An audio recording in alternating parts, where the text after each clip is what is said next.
अस्सलाम वालेकुम। आज से पहले हमने जितने भी मॉडल्स पढ़े हैं उन सब की डिफरेंशियल इक्वेशन एक ही बनती थी और उसके अंदर वो डिफरेंशियल इक्वेशन या तो लीनियर होती थी या फिर नॉन लीनियर। हमने दोनों टाइप्स के मॉडल्स पढ़े हैं। तब हमें थोड़ा सा फर्दर जाने लगे, एक स्टेप फर्दर आगे जाने लगे, जिसमें हम सिस्टम ऑफ डिफरेंशियल इक्वेशंस को एज ए मॉडलिंग यूज़ करेंगे। अब इसके अंदर जो सबसे पहली एग्जांपल या एक टॉपिक आता है, it is a radio active series. It is a simple topic और ये हमने पहले पढ़ा हुआ है। अब हम इसको with system of differential equation देखते हैं, यानी कि अब हम थोड़ा सा इसको मज़ीद रियलिटी की तरफ लेकर जा रहे हैं, क्योंकि जो स्टार्ट ऑफ द हमारा सेशन था तो हमने यही कहा था कि हम मॉडलिंग में सबसे पहले सिंपल वर्जन्स पढ़ेंगे। हो सकता है उसमें एरर भी हों जो कि रियलिटी के क्लोज टू तो ना हो, लेकिन फिर भी फर्दर हमें सिस्टम को समझने में मदद देते हैं। तो हमने पहले रेडियो एक्टिव से का डिफरेंशियल इक्वेशन पढ़ी, मॉडलिंग की। अब हम उसकी सीरीज़ की तरफ जाने लगे, मज़ीद इम्प्रूव वर्जन की तरफ जाने लगे। अब एक्चुअली में है क्या था, जो रेडियो एक्टिव हमने मॉडल पढ़ा था उसके अंदर हमने जो डिस्कशन की थी उसमें ये था कि वी हैव सम सबस्टेंस जो कि कुछ रेडियो एक्टिव रेज ओमिट करेगा। जब वो ओमिट कर रहा है तो दैट मीन उसकी जो मैस है उसमें कमी आएगी, वो थोड़ा सा स्मॉलर हो जाएगा with the passage of time. लेकिन ये टाइम ये नहीं कि महीनों में या दिनों में, it takes years. And after that ये जो डिकेइंग प्रोसेस है ये जारी रहेगा अनटिल के वो एक किसी स्टेबल एलिमेंट तक पहुंच जाएगा। उस जो पुराना रेडियो एक्टिव हमने मॉडल पढ़ा था एक डिफरेंशियल इक्वेशन वाला, उसके अंदर ये स्टेबिलिटी नहीं आती थी, वो तो जस्ट डिकेइंग प्रोसेस जारी था। अब हम ये फैक्टर लेकर चलते हैं कि जो असल में रेडियो एक्टिव मटीरियल के साथ जो सिचुएशन होती है वो ये होती है कि जब भी कोई रेडियो एक्टिव मटीरियल होता है उसके आइसोटोप्स में कमी आती जाती है।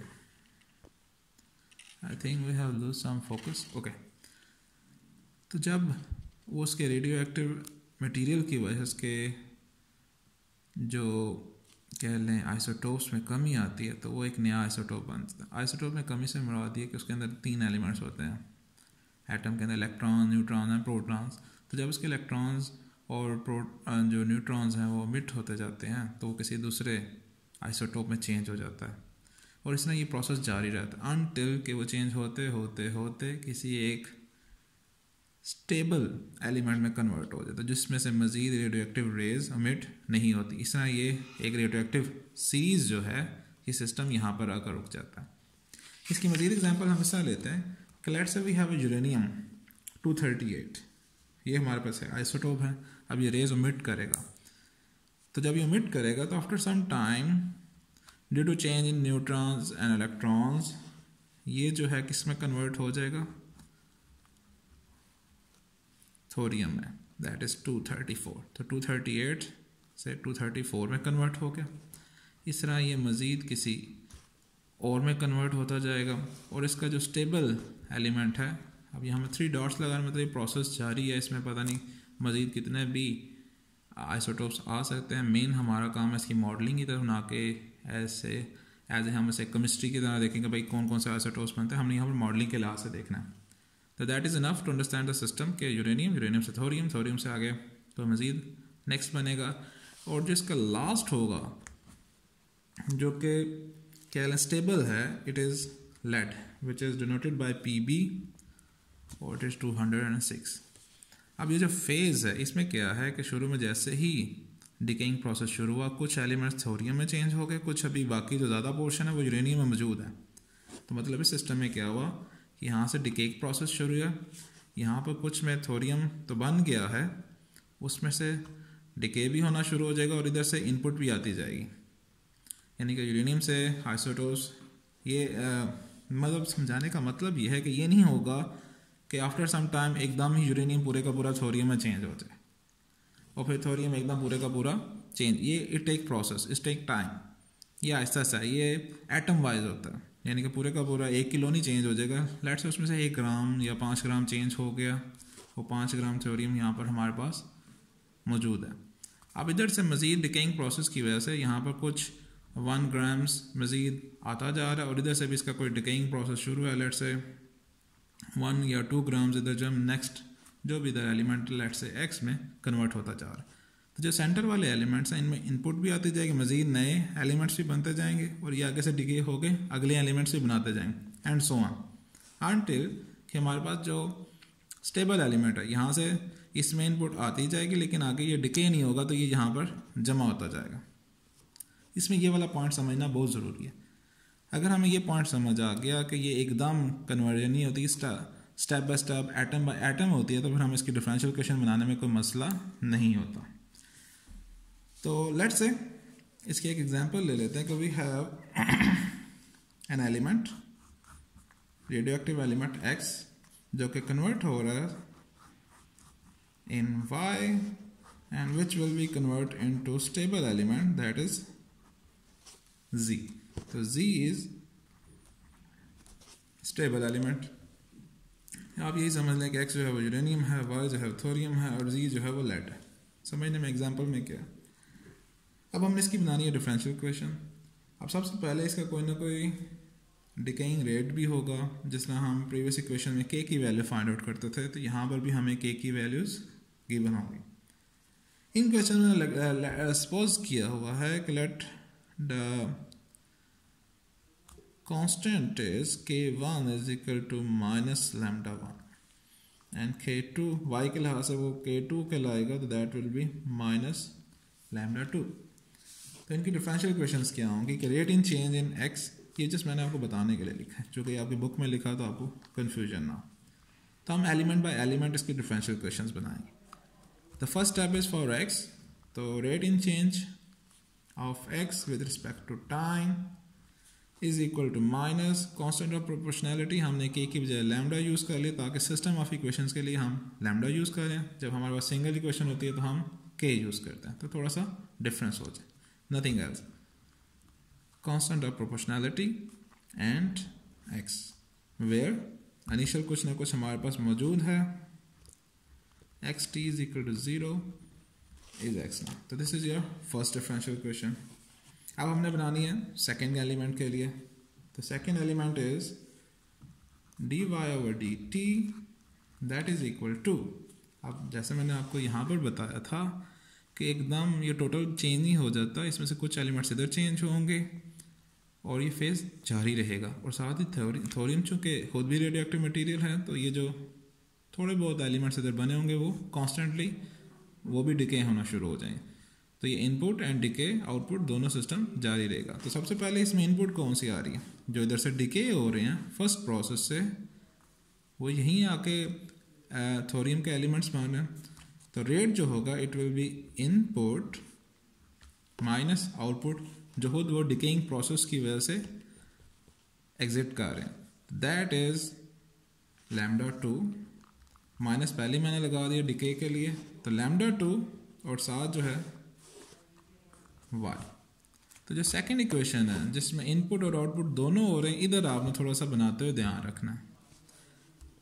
अब इसकी इनिशियल कंडीशन क्या होगी, जब हम time t is equal to 0 ले रहे हैं तब तो y जनरेट ही नहीं हुआ था, तब तो सारे का सारा जो है वो x ही मौजूद था, इसलिए इसकी इनिशियल कंडीशन क्या होगी 0।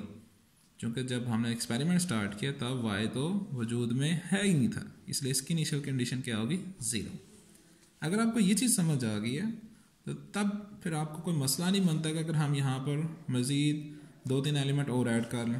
तो अभी हम 3 के लिए एग्जाम्पल कर रहे हैं, फिर हम इसके सोल्यूशन की तरफ जाएंगे जो कि थोड़ा सा लेंथी और मुश्किल है, लेकिन आप लोगों ने चूँकि डिफरेंशियल इक्वेशंस पढ़ी हैं इसलिए आप लोगों को इतना बड़ा मसला नहीं होगा, मैं आपको करवा दूँगा। और नेक्स्ट जो है स्टेबल के लिए आ जाते हैं, तो that is dz over dt is equal to, अब इसमें इनपुट कहाँ से आ रही है y से, तो y का डिकेइंग प्रोसेस क्या है माइनस लैम्डा 2y, तो यहाँ पर आ जाएगा लैम्डा 2y। अब चूंकि ये स्टेबल है, ये ओमिट नहीं हो रहा, तो इसलिए यहाँ पर कोई भी जो डिकेइंग प्रोसेस है माइनस वाला वो नहीं आएगा। इसकी भी इनिशियल कंडीशन क्या होगी z at t is equal to 0 is 0, चूँकि ये जब हमने एक्सपेरिमेंट या यूरेनियम ने डिके होना शुरू किया था तब तो ये है ही नहीं था, एलिमेंट बना ही नहीं था, इसलिए इनिशियली ये भी 0। So this is a system of differential equation which show the real process of decaying of radioactive material। ठीक है, इससे हमें एक और चीज़ भी पता चली कि द क्वेश्चन वाज, जब हम वो पढ़ रहे थे फर्स्ट हमारा मॉडल रेडियो एक्टिव वाला जिसमें सिर्फ एक ही क्वेश्चन यूज़ होती है कि क्या कभी अगर ये डिकेइंग प्रोसेस ना चलता जा रहा है तो क्या कभी जो रेडियोएक्टिव मटेरियल है वो ख़त्म होगा कि नहीं? तो वहाँ पर भी हमारे पास आया था जो आंसर कि वो माइन्यूट लेवल तक चढ़ा जाएगा लेकिन ख़त्म नहीं होगा। लेकिन यहाँ से हमें ज़्यादा पिक्चर क्लियर हो रही है कि कभी भी रेडियोएक्टिव मटेरियल बिल्कुल फिनिश नहीं होता, वो हमेशा कभी ना कभी किसी स्टेबल एलिमेंट में चेंज हो जाता है जिसकी वजह से मज़ीद उसमें डिकेइंग प्रोसेस ख़त्म हो जाता है। अब हम चलते हैं इसका सोल्यूशन कैसे फाइंड आउट कर सकते हैं। वैसे तो हम यहाँ पर सिस्टम ऑफ डिफरेंशियल इक्वेशन की जो टेक्निक्स हैं सॉल्व करने की वो भी अप्लाई कर सकते हैं, लेकिन वो थोड़ा सा मुश्किल काम हो जाता है। मैं कुछ जगहों पर पढ़ाया भी नहीं चाहता। तो सबसे जो बेसिक थिंग है कि सिस्टम ऑफ डिफरेंशियल इक्वेशन को अगर हम सिंगल इक्वेशंस में चेंज कर लें, स्टेप बाय स्टेप सॉल्व करें, तो फिर क्या होगा? क्या ये पॉसिबल है? अगर उस तरह हो जाए तो हमारे पुराने मेथड हम उनको ईजिली सॉल्व कर सकते हैं।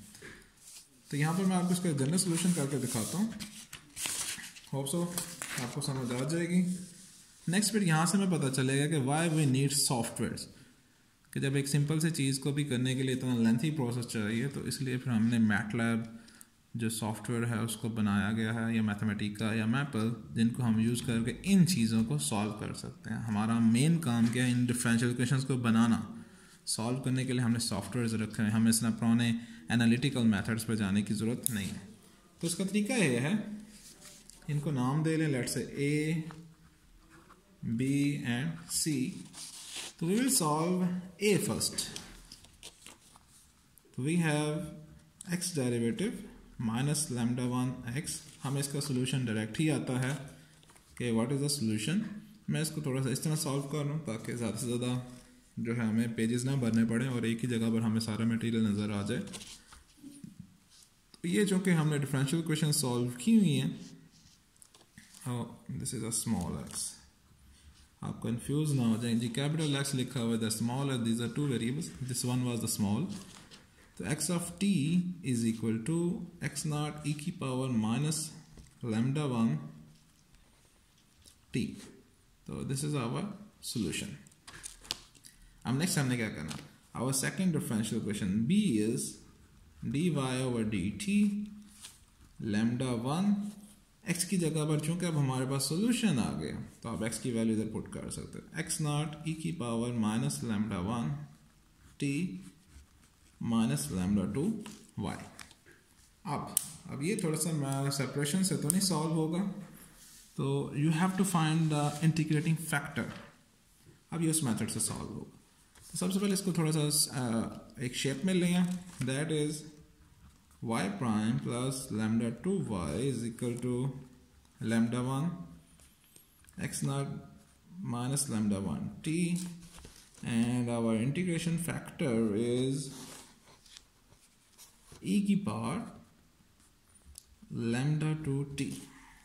अगर हम इस इंटीग्रेशन फैक्टर से मल्टीप्लाई करें इक्वेशन को तो हमारे पास जो सोल्यूशन है वो एक डायरेक्ट डिफरेंशियल इक्वेशन बन जाएगी। तो इसे हम इंटीग्रेटिंग फैक्टर है, multiplying integrating factor both side, तो वी विल गेट, मैं यहाँ पर थोड़ा सा डायरेक्ट ही कर रहा हूँ, आप लोगों को ये प्रोसेस पता है, तो it will be lambda 2 t into y, और ये जो प्रोसेस है इधर इसके साथ मल्टीप्लिकेशन हो जाएगी, लैम्डा 1 x नॉट e की power lambda 2, this one is a positive तो मैंने इसे पहले लिख लिया, लैम्डा 1 t, और इसको हमने थोड़ा सा अरेंज कर लिया। जब इधर मल्टीप्लाई होगा, मल्टीप्लाई के बाद हमने ये अरेंजमेंट कर लिया। चलिए इसको थोड़ा सा ऊपर कर लेते हैं। नाउ आगे चलते हैं, इंटीग्रेटिंग बोथ साइड्स, तो वी विल गेट e की पावर लैम्डा 2। चलिए एक लाइन ब्लू से लिख लेते हैं ताकि आपको थोड़ा सा मसला ना बने। तो यहाँ पर क्या है, दिस वन, तो लैम्डा 1 x नॉट ई जो है एक्सपोनेंशियल वैसे का वैसा आ जाएगा, whole divided by lambda 2 minus lambda 1 and plus c for any constant, let's say c 1। अब इसको हम डिवाइड कर लेते हैं, दिस वन, तो we have to find y, इसलिए तो lambda 1 x naught over lambda 2 minus lambda 1, ये सारे का सारा जो है, दिस इज अ कांस्टेंट, तो e की power lambda 2 minus lambda 1 t, ये भी जाके जब डिवाइड होगा तो इट विल बी एंड एक मिनट, यहाँ पर थोड़ी सी मिस्टेक है, देखिए यहाँ पर भी टी था, यहाँ पर भी टी था, तो ये ब्रैकेट आती है, ये देखें इसमें छोटी सी ब्रैकेट जो है ये मसला करती हैं। तो दिस वन इज, ये इसे हम तो मल्टीप्लाई कर लेते हैं, चूँकि लैम्डा 2t आपस में जो ये कटिंग हो जाएगी। नेक्स्ट इज अ कांस्टेंट, तो कांस्टेंट के साथ ही आप e की पावर लैम्डा 2t इधर लिख सकते हैं माइनस के साथ।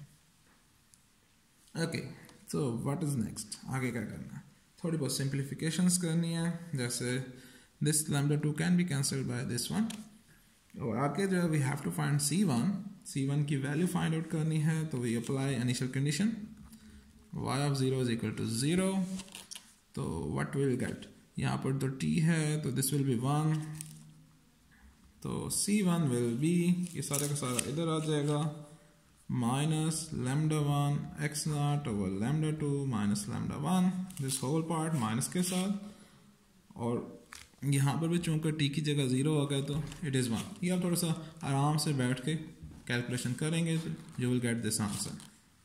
सो our y will be lambda 1 x naught over lambda 2 minus lambda 1 e की power minus lambda 1 t and plus this whole thing minus lambda 1 x naught over lambda 2 minus lambda 1, चूँकि c1 की value ये है e की power minus lambda 2 t। अब ये जो division वाला फैक्टर है, चूँकि ये कॉमन है, यू कैन टेक कॉमन, तो lambda 1 x naught over lambda 2 minus lambda 1 bracket e की power minus lambda 1 t minus e की power minus lambda 2 t। So this is your y। लेकिन अभी भी काम खत्म नहीं हुआ, we have to find z naught y, तो this is a medium stable की तरफ चलते हैं, और आई थिंक थोड़ा सा पेजेस मेरे खत्म हो रहे हैं, चलें तो अब z जो है, व्हाट इज z, चलो मैं ऐसे अगले पेज पे लिख लेता हूँ ताकि हमें मसला ना आए। तो dz over dt is equal to minus lambda 2 y, तो y की वैल्यू इधर पुट कर दें, जस्ट क्या होगा, लैम्डा 2 से मल्टीप्लीकेशन हो रही है। ओके, थोड़ा सा चलें कैमरे को इधर कर देते हैं, फाइन, तो y की वैल्यू इधर पुट कर दें, it is minus lambda 2 lambda 1 x naught over lambda 2 minus lambda 1 e की पावर, मैं बार बार बोल नहीं रहा, वही सेम चीज़ आ रहा है। ओके जी, तो integrating both sides we will get z is equal to, this is a constant thing, so minus lambda 2 lambda 1 x naught, तो एक्सपोनेंशियल की इंटीग्रेशन क्या होती है कि जो उसका फंक्शन होता है ऊपर अपर पार्ट, उसका डेरिवेटिव नीचे आ जाता, minus lambda 1 t over minus lambda 1 minus lambda 2 t minus lambda 2, तो दिस इज योर z। मज़ीद इसमें क्या हो सकता है, थोड़ी सी सिंप्लीफिकेशंस हो सकती हैं कि आप जो है, क्योंकि देखें यहाँ पर लैम्डा 1 है, यहाँ पर लैम्डा 2 है, इसको आपस में मल्टीप्लाई कर लें तो थोड़ा सा सिंप्लीफिकेशन हो जाएगी, दैट डिपेंड्स अपॉन यू। तो चलें, बाकी ये और ये तो कॉमन आ रहे हैं, तो इसे हम इस तरह लिख लेते हैं, लैम्डा 2 माइनस लैम्डा 1 ब्रैकेट, तो there is minus, both will positive, तो यहाँ पर आ जाएगा 1 1 कट गया, लैम्डा 2 e की पावर माइनस लैम्डा 1 t। अब this one is minus, again positive, फिर इस माइनस से मल्टीप्लाई होगा, अगेन माइनस, लैम्डा 2 कटिंग हो रही है, the remaining is lambda 1 e की पावर लैम्डा 2 t। ये थोड़ा जर्नल था, इसलिए थोड़ा सा हमें आपको थोड़ा सा मुश्किल लग रहा होगा, लेकिन है नहीं इतना मुश्किल अगर आपको एक कॉमन स्टेप समझ आ गई हुई है। But when there is values, तो ये देखें ये सारा कॉमन पार्ट है, तो आपको सिर्फ एक्सपोनेंशियल के साथ खेलना पड़ेगा विद वैल्यूज़। लेकिन अभी देखें जैसे यहाँ पर तकरीबन हमें 2 पेजेस ला के वो ऊपर से सवाल स्टार्ट हो रहा है और फिर उसके बाद हम यहाँ पर सॉल्व कर रहे हैं। और अभी विद वैल्यूज़ नहीं है, यानी कि हमने कैलकुलेशंस नहीं की। जब हमें कैलकुलेशंस भी करना पड़ जाएंगे तो फिर तो मेरे ख्याल से तकरीबन सवा घंटा या 1 घंटा तो इसी पे लग जाएगा, या अगर आप एक्सपर्ट हैं तो I think half an hour, मैंने ज़्यादा ही कह दिया, हाफ एन आवर और 45 मिनट्स। लेकिन still there are chances of error कि जब हम कैलकुलेशंस कर रहे होंगे तो ह्यूमन एरर कर जाता है। लेकिन अगर यही चीज़ें हम मशीन को दे दें, मशीन एरर नहीं करती अगर आप उसके अंदर सेट ऑफ रूल्स सही पुट करते हैं, उसकी प्रोग्रामिंग सही करते हैं। तो दिस इज़ द रीज़न कि we have to learn the software MATLAB और मैपल एटलीस्ट, ताकि जब आगे कभी आप एमफिल में रिसर्च करें तो ये चीज़ें आप बाय हैंड नहीं करेंगे। You just need answers, differential question answer, और उन आंसर्स को इम्प्लीमेंट कैसे करना है तो आप उनको यूज़ कर सकते हैं। लेकिन जब तक आपको उन सॉफ्टवेयर का पता ही नहीं होगा, प्रोग्रामिंग ही हल्की फुल्की नहीं करनी आएगी, तो उसमें आप फिर अगर आपको कोड्स मिल भी जाएं तो आप उसको अच्छी तरह से यूटिलाइज़ नहीं कर सकते। और ज़्यादातर मसला जो होता है, ये BS वाले तो खैर पढ़ लेते हैं मैटलैब या C++, उनको थोड़ा बहुत बैकग्राउंड होता है, इशू आता है MSc वालों को। सो फॉर दो स्टूडेंट्स अब सोच लें कि आपने क्या करना है। चलें, तो दिस वाज अ सिंपल 3। अब बात करते हैं कि जरूरी तो नहीं कि 3 ही स्टेप्स में हो जाए। Let's say there is another element R, ठीक है, उसका भी कोई ना कोई λ3 फैक्टर होगा, जैसे ये कन्वर्ट हो रहा है तो हमने करना क्या है, तो यहाँ पर क्या होगा C, this will be D, एक डिफरेंशियल क्वेश्चन और ऐड हो जाएगी, that will B let's say R dash, बजाय DR और DT लिखने के मैंने R डैश लिख दिया। तो उसमें अब इनपुट कहाँ से आ रही है, -λ2, लेकिन यहाँ पर क्या हो जाएगा प्लस, चूँकि वो ऐड हो रहा है, plus λ2 y -λ3, let's say small r, चूँकि तमाम वेरिएबल्स हमने स्मॉल यूज़ किए तो दिस इज़ r।